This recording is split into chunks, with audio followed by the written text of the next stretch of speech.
আসসালামু আলাইকুম। আমি এখন রয়েছি হিসনাপাড়ায় এবং আপনারা দেখতে পাচ্ছেন এই হচ্ছে হিসনা নদী। বর্তমানে হিসনা নদীতে প্রচুর পানি, প্রায় নদী ভরে গেছে। এটা পুরোটাই বৃষ্টির পানি দেখতে পাচ্ছেন এই যে।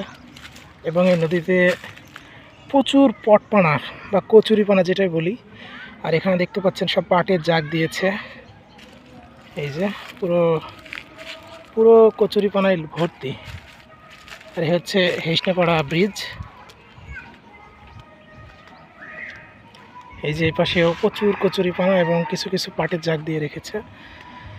এবং এখানে যে এই বাঁশ দেখতে পাচ্ছেন, এখানে মাছ ধরে। এই মাছ ধরার পদ্ধতিটাকে কি বলে আমি জানি না, কিন্তু এখানে মাছ ধরে, মাছ ধরার সিস্টেম হয়তো করবে আরও কিছুদিন পর।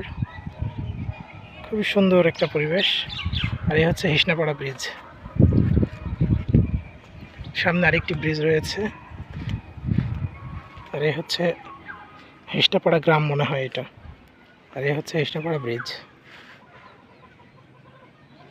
তো হিসনাপাড়া থেকে কারা দেখছেন অবশ্যই জানাবেন। আসসালামু আলাইকুম।